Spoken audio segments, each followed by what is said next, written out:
आज का टॉपिक का नाम है magnetic effect of electric current. इसमें हम लोग इलेक्ट्रिक करंट के बारे में भी पढ़ेंगे और मैग्नेट के बारे में भी पढ़ेंगे, यानी कि बिजली और चुंबक दोनों के बारे में हम लोग यहाँ पे पढ़ने वाले हैं। चलिए देखा जाए, सबसे पहले क्या लिखा हुआ है। लिखा हुआ है the needle of a compass is a tiny magnet which points in north south direction. इसका मतलब क्या हुआ? अच्छा, कॉम्पास आपने देखा है? कॉम्पास जिसमें कि नॉर्थ साउथ और ईस्ट वेस्ट नॉर्थ साउथ आपका डायरेक्शन दिया हुआ रहता है। तो जब भी आप मार्केट से एक कॉम्पास को खरीदेंगे, है ना, उसमें आप देखेंगे कि एक छोटा सा कांटा रहता है। कांटा मतलब सुई रहता है ना। तो जब भी आप अपने बगल वाले मार्केट से या फिर स्टेशनरी में भी ये चीज़ मिल जाता है, वहां से जब भी आप एक कंपास को खरीदेंगे तो उसमें आप देखेंगे कि उसमें 4 डायरेक्शन दिया हुआ रहता है। अब तो किसी किसी कंपास में 8 डायरेक्शन आता है ना। ईस्ट वेस्ट नॉर्थ साउथ तो रहता ही है, प्लस नॉर्थ ईस्ट कर देगा, नॉर्थ वेस्ट कर देगा, साउथ ईस्ट कर देगा, साउथ वेस्ट कर देगा, ये 4 अलग अलग कर देता है ना।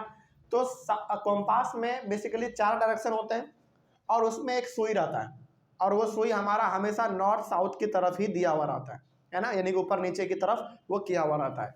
अब आगे देखते हैं क्या होता है। When we bring a magnet, अच्छा यहाँ पे लिखा हुआ है कि वो जो सुई रहता है ना, यानी कि जो सुई है निडल के अंदर, वो अपने आप में एक मैग्नेट है। क्या है? एक मैग्नेट है। हमको देखने में लगता है कि वो एक सुई है, लेकिन एक्चुअल में वो क्या है? एक मैग्नेट है, बहुत ही छोटा सा मैग्नेट, ठीक है, यानी कि चुंबक है वो, लेकिन बहुत ही छोटा रहता है। When we bring a magnet close to it, तो जब हम लोग एक चुंबक, छोटा सा चुंबक उस कंपास के नजदीक लेके जाते हैं, द नीडल गेट डिफ्लेक्टेड, और जो अंदर का जो नीडल है, जो सुई है, वो हिलने लगता है, डिफ्लेक्ट करने लगता है। कभी आपने इस चीज को गौर किया है? नहीं किया है ना? आपने इस चीज को भी अपने घर में गौर कीजिएगा, ठीक है, समझिएगा ध्यान से हम यहाँ पे क्या कहना चाह रहे हैं। यहाँ पे हम ये कहना चाह रहे हैं कि हमारा जो कंपास है, उस कंपास के अंदर एक सुई होता है, और वो सुई भी अपने आप में क्या है? एक मैग्नेट है। अब जब हम एक दूसरा मैग्नेट उस कंपास के नजदीक लेके जाएंगे, तो कंपास के अंदर जो सुई है ना, वो हिलने लगता है, डिफ्लेक्ट करने लगता है, ठीक है। आगे देखते हैं फिर क्या होता है। Also compass needle gets deflected when the current flows in a nearby wire. अब ये भी देखा गया है कि जब उस कंपास को आप किसी वायर के पास लेके जाएंगे जिससे कि इलेक्ट्रिसिटी पास हो रहा हो, उस समय में भी आपका कंपास के अंदर जो नीडल है, जो सुई है, वो डिफ्लेक्ट करता है। यानी कि दोनों केस में कंपास के नजदीक यदि आप एक चुंबक को लेके जाएंगे, उस समय पे भी आपके कंपास के अंदर जो सुई है वो डिफ्लेक्ट करेगा, या फिर कंपास के अंदर जो सुई है उसको यदि आप वायर के पास लेके जाएंगे जिससे कि इलेक्ट्रिसिटी फ्लो कर रहा है, उस समय पे भी आपका कंपास के अंदर जो सुई है वो डिफ्लेक्ट करेगा। इसका मतलब क्या हुआ? इसका मतलब ये हो गया कि वायर भी अपने आप में कैसा काम करता है? एक चुंबक के जैसा काम करता है ना, चुंबक के जैसा। A scientist called Hans Christian Ørsted was the first person who noticed the deflection of compass needle every time the current was passed through the wire। तो हमने यहाँ पे कहा कि जब आप एक कंपास के पास चुंबक को लेके जाएंगे तो कंपास के अंदर जो सुई है ना, वो डिफ्लेक्ट करता है, हिलने लगता है वो, है ना। और सेम चीज देखा गया है कि जब आप उसी कंपास को उस वायर के पास लेके जाएंगे जिस वायर से बिजली जा रहा हो, उस केस में भी आपके कंपास के अंदर जो सुई है वो डिफ्लेक्ट करने लगता है, उस केस में भी।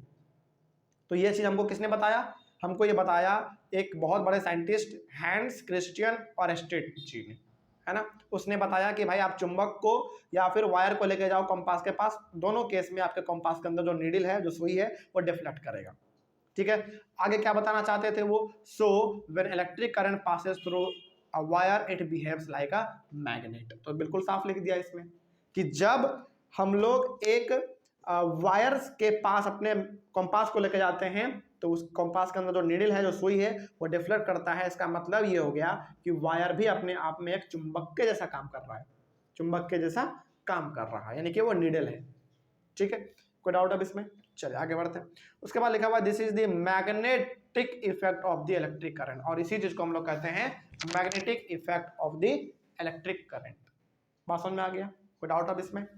चले, तो अब यदि एक लाइन में यदि आपसे पूछे कि magnetic effect of electric current क्या है, तो आप क्या बताएंगे? ऐसे आप बताएंगे कि जब हम लोग एक कंपास के पास एक छोटे से चुंबक को लेकर जाते हैं तो उस समय पे हमारे कंपास के अंदर जो सुई है वो डिफ्लेक्ट करने लगता है। या फिर यदि हम उस कंपास को उस वायर के पास लेके जाएं जिस वायर से इलेक्ट्रिसिटी पास हो रहा हो, उस केस में भी हमारे कंपास के अंदर जो सुई है वो डिफ्लेक्ट करता है। इसका मतलब ये हो गया कि वायर भी जिससे इलेक्ट्रिसिटी पास हो रहा है वो भी अपने आप में क्या एक मैग्नेट है। और ये हमको बताया किसने? ये हमको बताया एक बहुत ही बड़े साइंटिस्ट जिसका नाम था हैंस क्रिश्चियन ऑयरस्टेड।